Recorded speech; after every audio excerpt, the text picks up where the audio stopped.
Okay, now with this chapter now we're going to talk about planning care, which is the second step in the nursing process. The first thing we're going to do is we're going to assess, then we're going to diagnose, and now we're going to go with planning care. So with first thing you want to do is establish priorities. We always say that you have to pick your nursing diagnosis and your goals all based on what is emergent. Emergent will always be first. So the order of nursing diagnosis of patient problems uses determination urgency. What's important to establish a order for nursing actions. This helps nurses anticipate the sequence of nursing interventions, and it's classified by high, intermediate, or low. Low is usually something that can be like teaching or something that doesn't require interventions and actions right now. So as we talked about, that patients can have multiple nursing diagnoses and problems, and we have to use critical thinking in order to be able to classify priorities, and as we mentioned, high, intermediate, or low.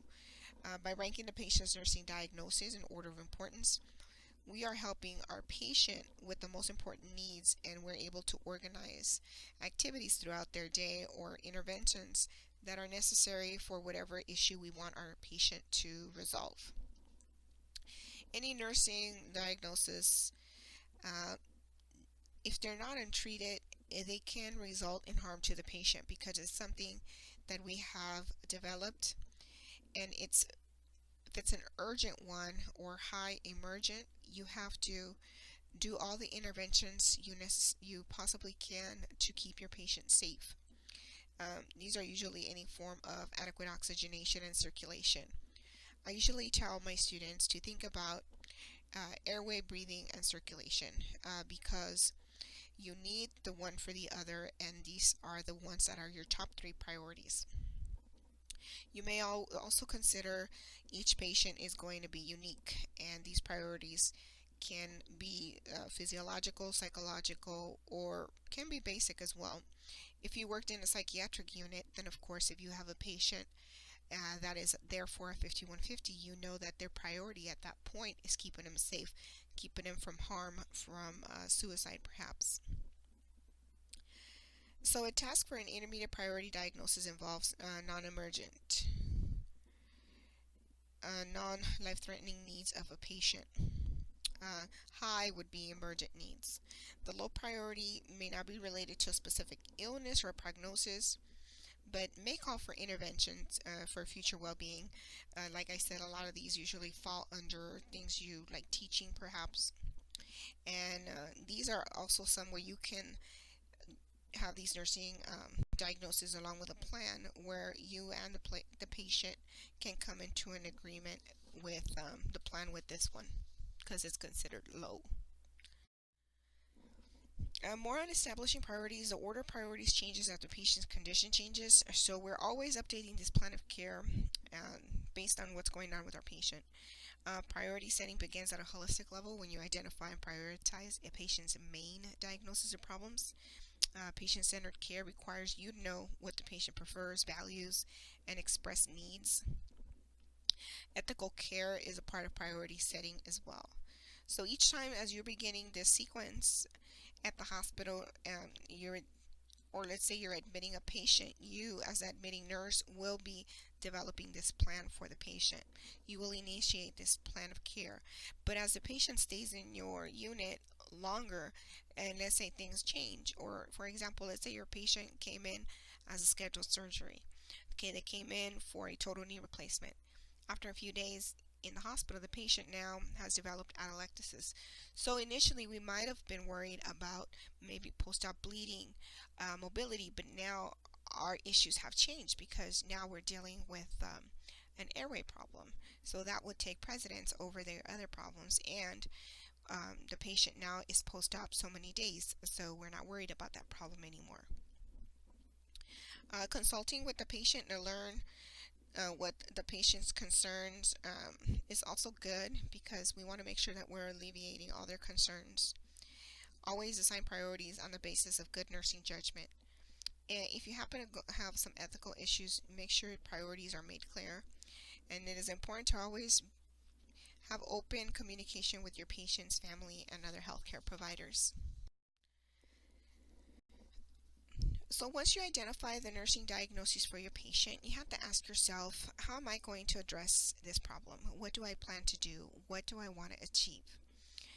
Your goal and expected outcomes are specific. I always tell my students, when you set your goal and you're doing your evaluation, you're actually going back to your goal, and you're either saying goal met, goal not met, but you have to go back to your initial goal. Now, your goal was that the patient was going to have an oxygen saturation of 92% by the end of your shift on 420 at by 1900.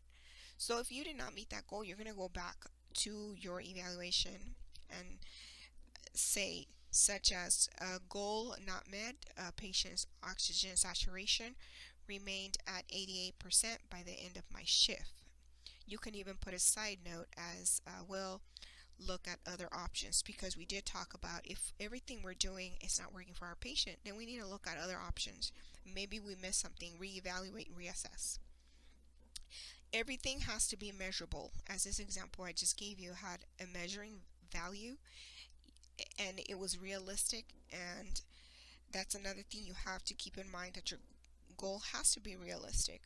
You can't say that you want your patient's nutrition to increase, or let's say you use a nutrition type of nursing diagnosis, and your goal is that your patient is going to start eating 100% of their meals when the patient is to be NPO because they're going to have surgery tomorrow. So that's not a realistic goal. So there's different things that you need to think about as you're writing these. A nursing example can also be, let's say someone's having impaired gas exchange related to pneumonia as evidence-based by oxygen saturation of 88%. Now, that is your nursing diagnosis. Now, your goal can be patient will achieve an oxygen saturation of 92%. It's kind of like the same one I gave you, but I gave you the nursing diagnosis to match with it. Goals of care. A patient-centered goal is realistic and based on patient needs and resources. Your patient-centered goals will reflect a patient's highest possible level of wellness and independent in function. We always want our patients to be independent whenever possible. A patient goal will represent a predicted resolution of a diagnostic or a problem, evidence of towards resolution, progress toward improved health status, or continued maintenance of good health or function. Each goal has to be limited so that the healthcare team has a common time frame for problem resolution. The time frame depends on the nature of the problem, its causes, the patient's overall condition, and treatment setting. A short-term goal is what you expect that each patient will achieve in a short period of time. Those are hospital type of goals. Rehab center goals, those can be more of a long-term goal. For your assignment, for your care plan that you're going to develop, your goal has to be short, because you want to achieve this goal within your shift. So as we said, hospital stays are shorter, so goals may only last a few hours. Long-term goals, you have a longer period of time to achieve. Let's say that your patient now is going to go into a rehab center, and in the rehab center we're going to want to increase the function of the right arm because it had a stroke and they had right-sided hemiparesis. So now we obviously are not going to achieve that goal within a short period of time. So here we have the flexibility to add a long-term goal. It can be weeks or even months. Here's another one. Always partner with patients when you're setting these individualized goals. It's been noted that if patients can participate in goal setting, they're going to be more up to compliant with some of the interventions we have for them. However, do keep in mind that this patient needs to be an alert, must have some kind of degree in independence because they have to complete certain ADLs. be able to have some form of decision making. Patients need to understand and see the value of their therapies that we do. So education can play a role in this as well. We are very good at educating our patients, so it's important that we do it whenever possible. When we see that our patient has perhaps a confused look on their face, we can clarify some things with them. Expected outcomes in objection criteria for goal achievement. Remember, outcomes must be measurable. Expected outcomes direct nursing care because they are desired of either physiological, psychological, social development, or spiritual responses that indicate some form of resolution to your patient's problems. A specific measurable change in your patient's status that you expect in response to what we're doing, which would be all of our interventions. Also, a patient's willingness and capacity to reach an expected outcome improves their likelihood to achieve it. We have a step-by-step expected outcome. Will give you more of a practical guideline when you're planning your interventions. In the previous slides, I talked about the nick and knock. Now, this one here is specific for what we can call a knock. So what this is a patient-sensitive outcome. This is measurable. It can be specific to family, patient, community, behavior, perception, largely influenced by and sensitive to nursing interventions. The Iowa Intervention Project published the nursing outcome classifications and linked it to outcomes to NANDA International Nursing Diagnoses. And as I said, there are books out there that have both of these, the nick and the knock. So those are always pretty good ones that I would recommend for you to use as you develop these nursing care plans. Knock outcome provided common nursing language for the continuity of care and measuring the success of our nursing interventions. We as nurses play a very important role in monitoring and managing all our patients' conditions, diagnosing problems, and making amendable changes to the nursing interventions whenever necessary. That's why it's important to identify and measure patients' outcomes that are influenced by our nursing care. Here are 7 guidelines to writing your goal. A patient-centered goal is singular, observable, measurable, time-limited, mutual, and realistic. Outcomes and goals have to reflect on your patient's behavior and how they respond to these and result to all the nursing interventions we have done for this patient. So you want to write a goal or outcome to reflect a patient's behavior, not to reflect your goal or your intervention. Remember, it has to be patient-centered, looking at through the eyes of the patient. A specific goal or outcome must be defined precisely before a patient responses to a nursing action can be evaluated, so each goal or outcome addresses one behavior or response. And when we start talking about some of the interventions, your intervention has to have a scientific rationale for the interventions that we do. But I'll keep it to plan because this is what we're talking about.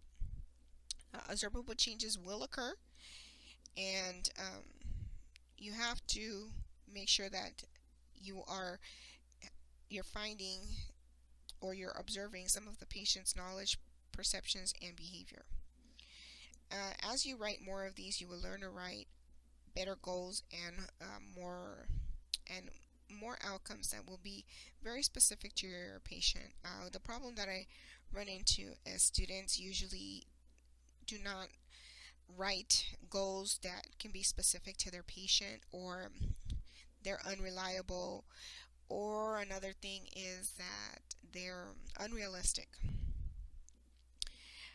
Do not use vague terms such as normal, acceptable, or stable, because what is normal to patient A can be abnormal to patient B. So you do not want to say my patient's blood pressure will be within normal measures. What is normal for your patient? A blood pressure is very well measurable, so you need to always state something specific. If you're dealing with terms to describe a quantity, you can always add quantity or length. Let's say you want your patient to ambulate in the room. You want them to get up because you have never gotten this patient up. Well, how about you describe your patient will ambulate 3, 5, 6 feet in his room by da da da da. So you want to make sure you keep it specific as possible. Okay, here is a question. A patient is suffering from shortness of breath. The correct goal statement would be written as: the patient will be comfortable by the morning. That is too unspecific. The patient will breathe unlabored at 14 to 18 breaths per minute by the end of my shift. Okay, that sounds pretty good, but I would have preferred it to have a date, but we're still pretty good. So let's read our other options. The patient will not complain of breathing problems within the next 8 hours. Well, it's not giving me anything that I can measure. The patient will have a respiratory rate of 14 to 18 breaths per minute. It's not giving me up to what date am I expecting this. So using process of elimination at this point, B is a better option because it's giving me something that's measurable and it's giving me a date and a time frame.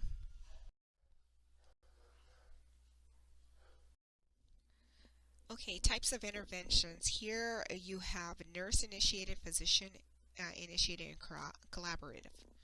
So nurse-initiated interventions usually do not require an order or no supervision from others.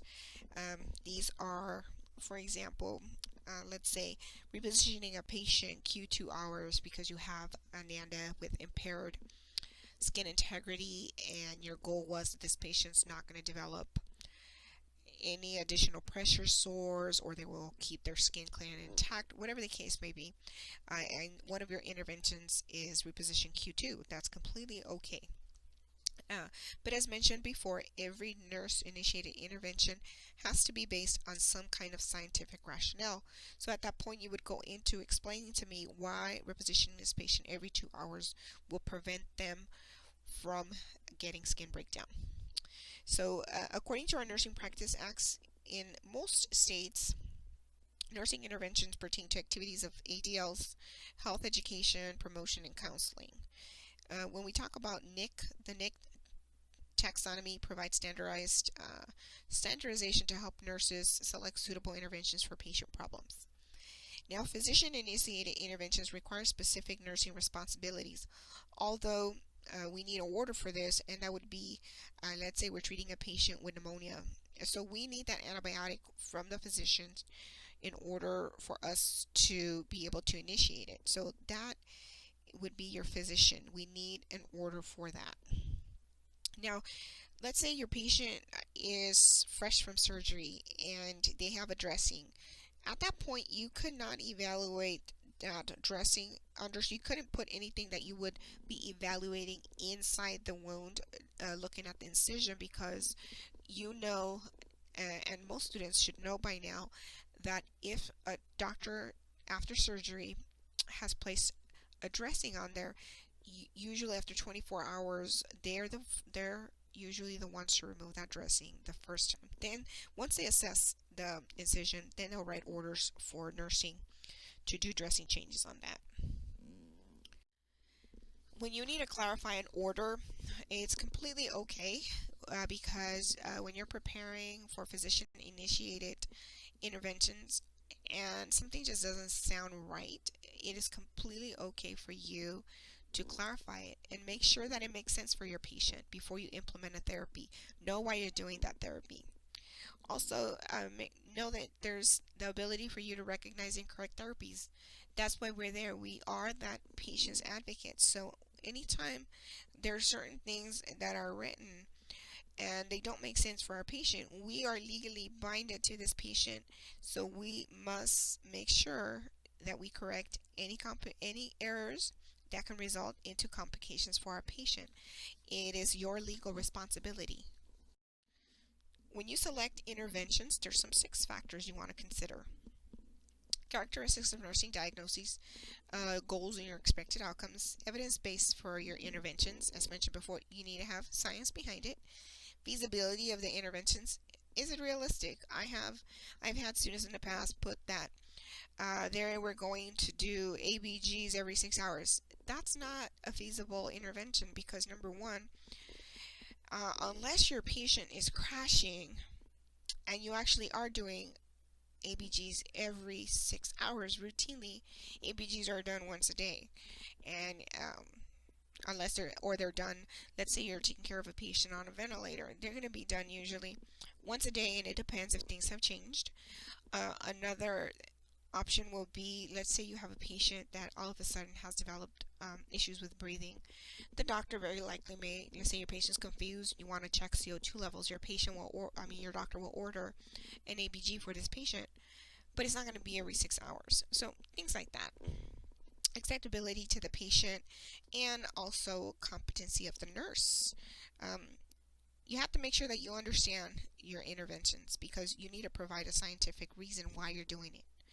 And make sure that you include correctly written frequency, quantity, methods, and person to perform them. So let's say that your patient's going to get a chest tube insertion because they did a chest x-ray and they discovered that the patient has a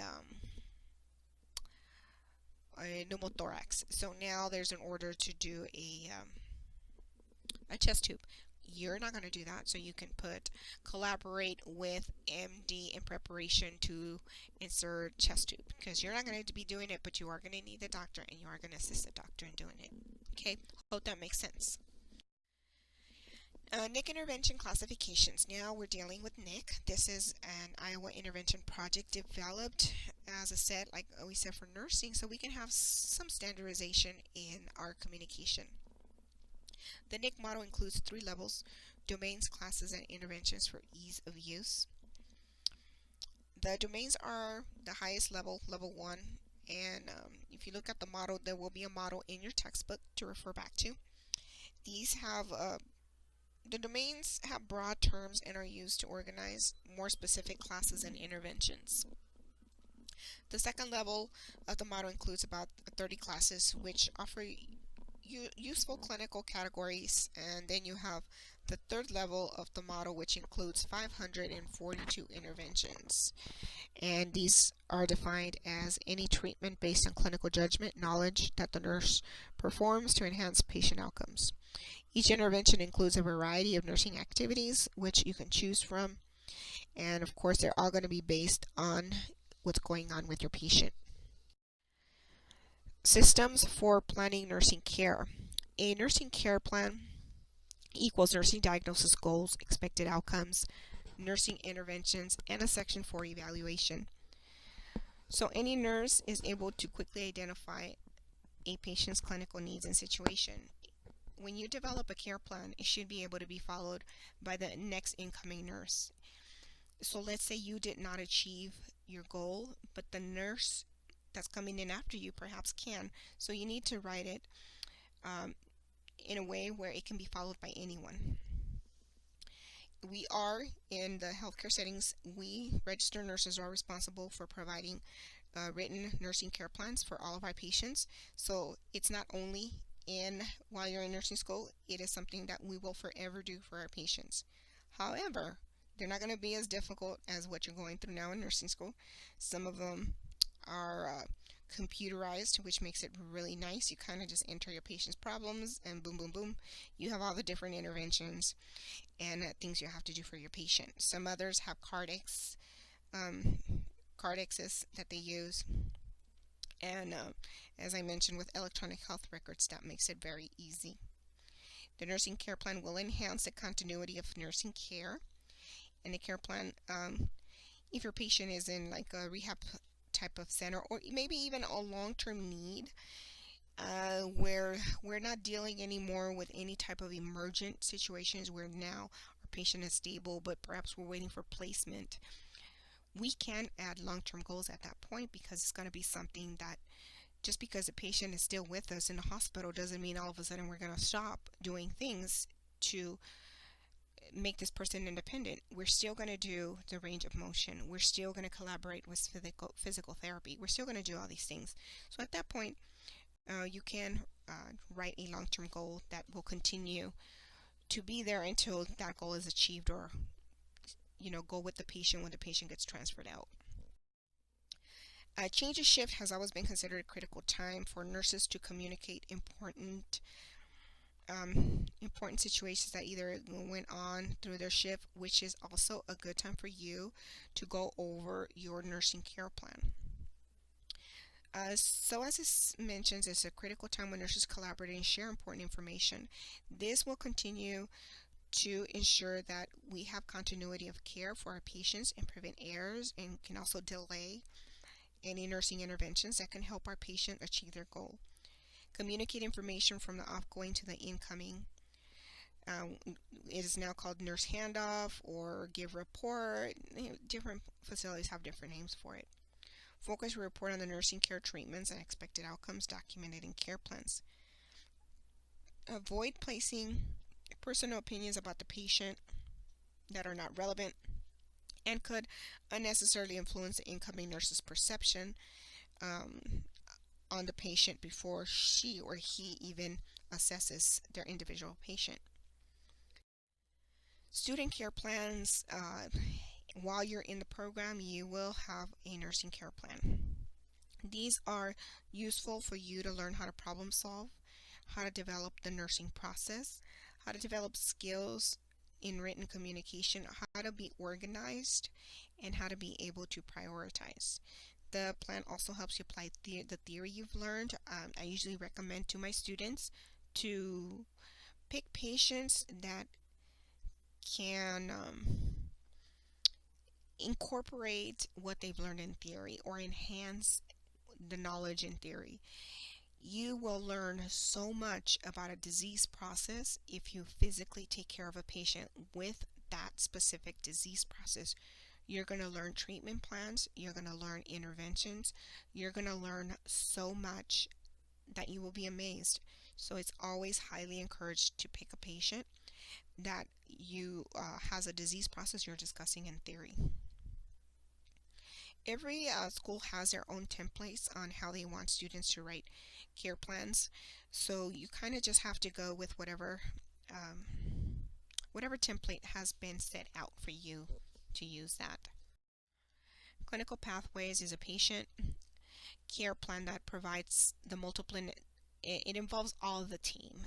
It can be dietitian, social worker, case manager, physical therapist. So that's what they call it. And the main purpose for this is to deliver care in a timely manner at different phases for the patient. And by different phases, we mean if I'm taking care of a patient in the ICU, I'm not going to include, and let's say this patient is critical where they're on all these vasopressors, they're incredibly unstable. I'm not going to add a physical therapy consult. It would be unrealistic and it would be detrimental to my patient. So that's why we have to make sure we're also thinking about when is the best time to have certain goals for our patient. Things have to have specific times. Okay, here's another question. So when you're caring for a patient that has multiple health problems and related medical diagnosis, nurses can perform nursing diagnosis and nursing interventions by developing. What do you think? Hopefully you pick C, but it is a concept map. Now, when we consult, the very first thing you need to do, and keep in mind, it can occur at any nursing process, but you have to identify what problem do you want to consult for. If you put in a consult for a dietitian, well, you need to have a problem first. So you want to identify, what is my problem? Is it that my patient is only eating 5% of their meals? Well, yeah, that's a problem. So you do need a consult, because now having the dietitian involved, and we can discuss ways of increasing their caloric intake, maybe changing their diet, such things like that. Another one is when you need to seek expertise from maybe your nursing instructor, a physician, a clinical nurse educator. It doesn't mean that you're entering a consult in a computer, but you're actually consulting. You're talking to different healthcare providers um, within your reach. So don't ever be hesitant to consult people around you. This is how we learn. Just remember, it's a process where you seek the expertise of others. When and how to consult. As mentioned before, you need to begin by understanding what is a patient's problem. And once you decide what problem you have and you are unable to solve it with your own personal knowledge and skills and resources, then you require to go into someone else. So I gave you some examples in the previous slide. This process provides interpersonal and interprofessional collaboration. When you consult with other providers, it increases your knowledge, so it's always a great thing to do. I always consult with my doctors when something just doesn't make sense. I consult with them for knowledge, and this is how I increase my knowledge base, because you will always learn regardless of how long you've been a nurse. You will be a lifelong learner, so do not hesitate to consult. A consultation will enter a clinical situation and be clearly assessed and identified on what is the problem, whether it's the patient, personal equipment oriented. You can consult for equipment as well. That would be your nurse educator. Share information from the patient's medical record, conversation with other nurses and patient's family. Consultations are in the clinical setting to help you identify and resolve a nursing problem, and also find problem resolution to other things. Avoid bias by overloading consultants with subjective and emotional conclusions about what's going on with your patient. When you request a consult, provide a private, comfortable atmosphere for your consultation and the patient to meet. Don't turn the entire problem to your person you've consulted with. Remember, it's a shared duty, and you're there to work as a team. Consultation occurs anytime of which it says consultation occurs more often. Remember, it can occur whenever, but most often it occurs in the planning stage. And as you know, I like putting my little words of wisdom here. So if you have the courage to begin, you have the courage to succeed. So do not give up. This is a difficult program, but you can succeed. If you have any questions, you can email me, or you can, well, the best way to get a hold of me is email me.